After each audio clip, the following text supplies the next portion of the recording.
All right, we are live. Sips and Tips, episode 3. Thank you guys for tuning in. We'll see if anyone flows on into the live stream. Got a couple of good topics I want to cover. Have a question around running and training that I want to cover. A couple of ways you guys can submit your questions for Sips and Tips. You can ask them here in the live chat, dropping your questions for me to answer. You can submit them beforehand by DMing us on Instagram or sending us a question through our newsletter, which you can sign up for the Movement Monday as well. So those are a couple of different ways you can submit the questions. My ultimate goal is to eventually have people actually come on the show live so I can see their face, we can have a conversation, all that fun stuff. But as the show is in its infancy, we're slowly getting there. We're getting some more questions. We're getting some more people showing up. So I have a lot of fun doing this. I appreciate you guys tuning in. The one thing that I do want to say is our goal this year is to really build up the Movement YouTube channel. So what I've been doing with these Sips and Tips episodes, if you miss out on the questions that I ask, you can go to our YouTube channel and watch the repeat of the episode. So I ask if you guys are on YouTube, you watch YouTube, head over there to the Movement PT's YouTube channel, subscribe to our YouTube channel. We're trying to get up to 500 subscribers this year on the channel. We've been putting out some fun videos. We got a cool video dropping this weekend. It's our second episode of the Road to 50K series that we're putting out around Will's journey to 50K. So if you guys are into that stuff, check it out. But enough of that. I want to dive into the questions for today. So I'm going to kick it off for the first question that I got from a friend of mine, Maddie. He runs Venture Media, which they do a lot of filming stuff for us, a lot of content that we put out. Top notch. If you guys are looking for someone to record video content or shoot photos for you, he's your guy. His wife and him do a great job. But his question was around running and how to build his weekly mileage since he hasn't been running in a while and he feels a little bit out of shape. So there's oftentimes a lot of nuance to this question, but the general rule of thumb that I have people think about is to not increase their mileage by more than 10% each week. That's a good way to go about it. So, for example, if you're running 20K a week, you're not going to go and run 30K total volume. The next week, you're going to increase your total volume by, 10%. So that's going to allow for you to slowly progress. I find far too often people don't realize how quickly they build their volume. They go from running 20K a week and they feel really good, and then they end up adding 10 to 15 extra kilometers to their weekly volume, and that build over time can really put you in a compromising position from a running standpoint, especially if you're new to running or you're reintroducing running into your life. I think a big thing that we don't think about is how long it takes for our tendons, our joints, our ligaments, our bones to adapt to the load of running. Oftentimes our cardiovascular system ends up adapting much quicker. And also if you're running at an easy zone 2 pace, you're not running hard. So you could probably run for a really long time from a cardio standpoint, but your bones, tendons, joints, ligaments aren't ready to take on that load. So having big volume jumps each week is not great. So the 10% rule is a good way to look at it by not increasing your weekly volume by more than 10%. The other thing I really encourage people to think about is you don't always have to be increasing your volume, especially if you're new and you're reintroducing running. It's you can keep your weekly volume the same for a couple weeks to allow your body to adapt and then slowly apply that 10% rule. There's no rush around that. So I think that's really important to think about. And the other thing is there's nothing wrong with implementing run walks. I think we diminish this idea of walking. It's all good if we walk. Oftentimes when I'm returning people to running following an injury or returning people to running who haven't run, let's say, all winter and they're getting into the spring, I have them start with run walk intervals. And this is less about cardio and more about adapting the body, because the limiting factor often for people is their bodies break down and then they can't keep running because of injury, versus it actually being their cardio being the most limiting factor. So don't be afraid to implement run walks. I saw this somewhere, Jesse Itzler, if you don't know who that is, search him. He's a big guy. I don't even really know exactly how to describe what he does, but he's an ultra marathoner and he talks about how he uses run walks. So I think if an ultra marathoner can run walk, us reintroducing running into our life, we can run walk. If you guys are looking for a little bit more guidance on running, we have a ton of free programs that you can use. We have a 5K program, a 10K program, a 20K program, 15K program, 30K program. Send me a DM. I'll send you that program for free. It's a progressive program that you can follow. So yeah, let me know if you're trying to improve your running, need some help. So great question. Appreciate it, Matt. The next question I want to cover are a couple of key things that I've just been experiencing over the last couple weeks that I want to share with you guys. A common question that I've been getting lately is, can I keep training while I'm rehabbing my injury? Here at the movement, that is a big thing that we try to focus on. We really try to keep people as active as possible, whether it be with their training or their sport, as their injury will allow. So I think mostly every exercise or athletic endeavor can be modified or reduced to some form that you can keep participating in.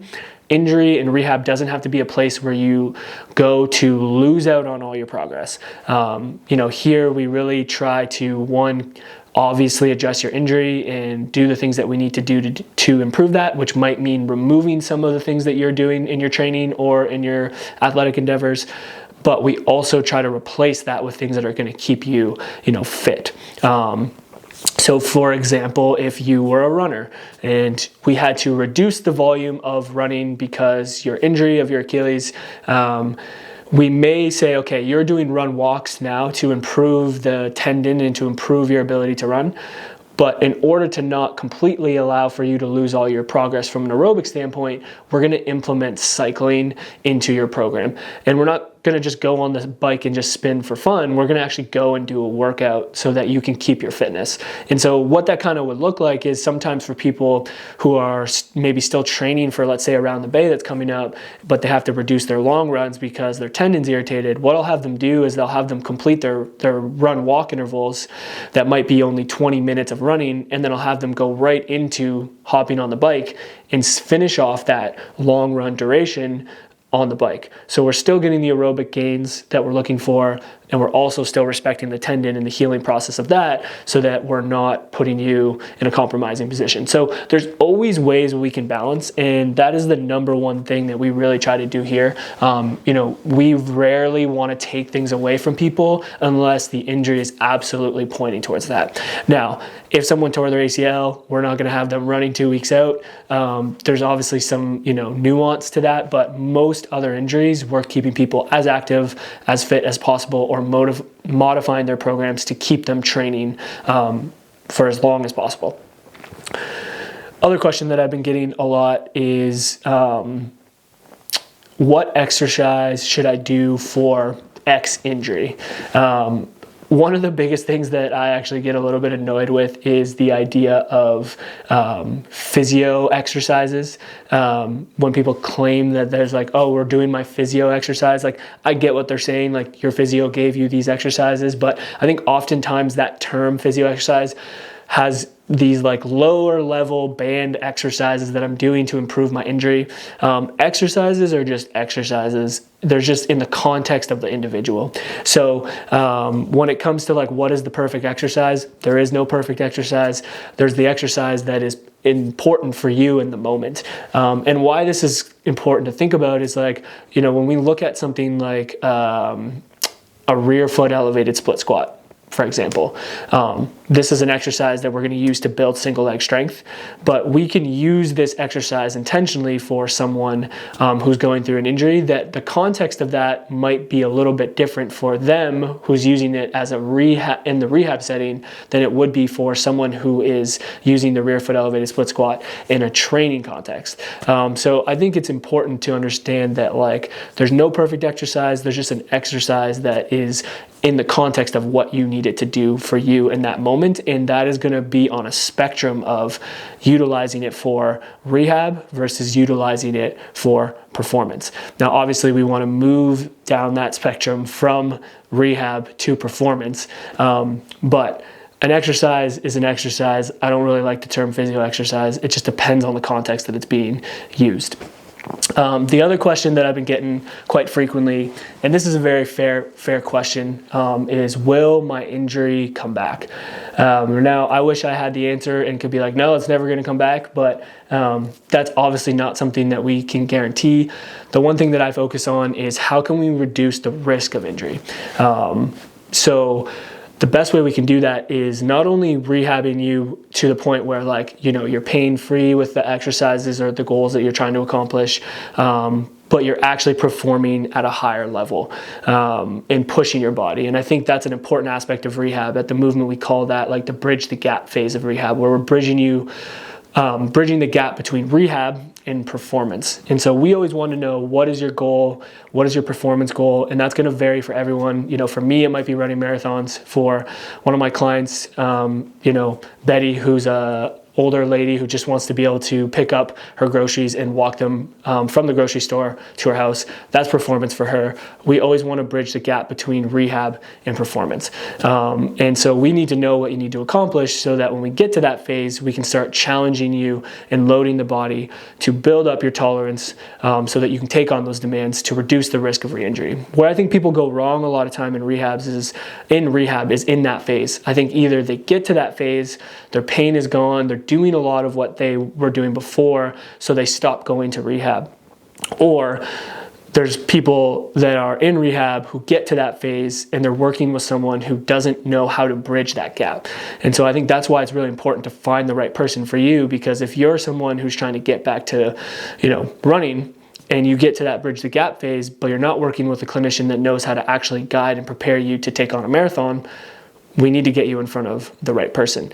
And I think that's where we see a lot of these like re-injuries occurring, is people get to a place where their pain is better and they're feeling a little bit better and they're a little bit stronger, but they haven't been exposed to the full spectrum of rehab. So make sure that you don't stop at that phase when you get there. And then 2, make sure you have someone who can guide you through that bridge the gap phase so that you can go through the full spectrum of rehab. Again, can't guarantee that you're not going to re-injure, but we can try to set you up in the best way possible to avoid that injury coming back. Let's see here. I think I got one more question. Yeah. So another common question that I've been getting is, how do I know if I'm making progress? This can be tough. And I think one thing that we really try to do here is try to have people have benchmarks that they're reaching. And these benchmarks can be, subjective, based on like how they're feeling, how their day-to-day is going. Do they feel stronger? Do they feel less pain?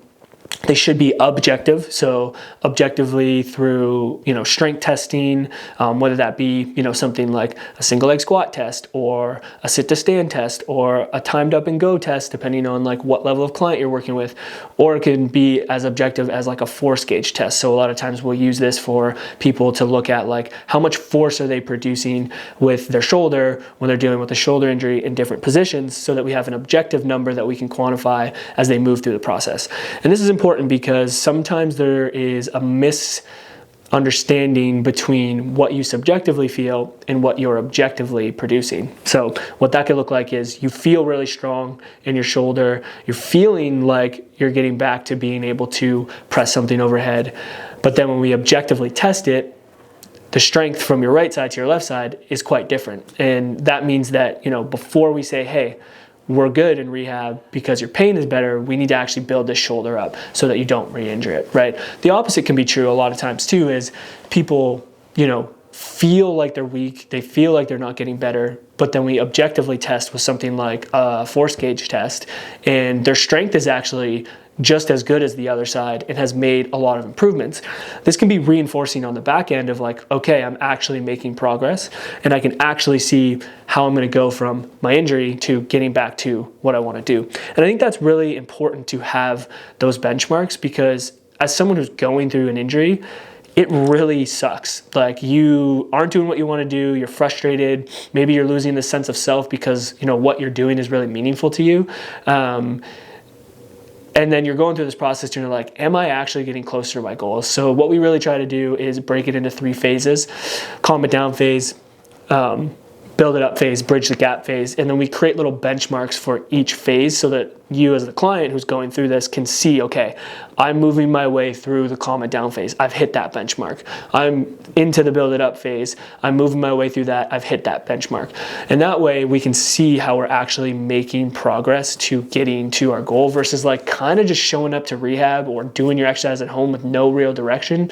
Like that can be frustrating because a lot of times it's not perfect. A lot of times you're not feeling great. You're in pain. You're frustrated. Like that is a one-way ticket to just like falling off and giving up. So having those subjective and objective markers at each phase of the rehab process is a really good way to monitor your progress. And that's one thing that we, really focus on here. Another one that we use, I can't remember exactly the term, I think it's like it's evading me, like the patient-specific functional scale. So this is like something that you can rate. It'd be like saying, okay, getting up and down from a chair, you would rate that on a scale of 0, I can't do that at all right now, to 10, I can do that perfectly. And you rate that maybe a 4. And we use that as like a subjective way to test over time. So maybe you rate it at a 4 at the calm it down phase, but then when we re-ask that question in 4 or 5 months at the build it up phase or the bridge the gap phase, that has gone from a 4 out of 10 to a 10 out of 10. We can actually see some progress there. And I find that's often really good for the client because a lot of times you just get lost with how much improvement you've made, or you forget how bad it really was. I get that a lot where people will be like, oh, I don't feel like I've made any progress. But then we look at some of those objective and subjective findings across the course of their plan. And 3 months ago, they could barely raise their arm, to 90 degrees. And now we're pressing overhead with a dumbbell. We're not quite all the way there, but that's big progress, right? And I think sometimes when you're in the midst of rehab, it's really, really hard to see that. So tracking things subjectively, tracking them objectively, having benchmarks throughout the process, and seeing a clear kind of path or setting a clear path from where you are to where you want to get to in your rehab journey. Whew. So that's all the questions I got for today. Super stoked about episode 3 of Sips and Tips. Thank you guys for joining. I really appreciate it. If you want to submit some questions, feel free to DM the Movement PTs on Instagram with your questions. I would love to answer it in episode 4, which will go down next week. If you guys want to see the replay of this or any of the other stuff we're putting on YouTube, we're really trying to build our YouTube channel up this year. So please head over to YouTube, subscribe to the Movement PTs YouTube channel. We have a new episode dropping this Saturday of Will's Road to 50K series, episode 2. Super stoked about that. But yeah, I'm going to keep this rolling. I have a lot of fun answering these questions. Keeps me on my game, keeps me thinking. I appreciate you guys tuning in. Drop your questions. Make sure you subscribe to the YouTube channel. Follow us on Instagram, all that fun stuff. But for now, I'll see you guys in the next one. Peace.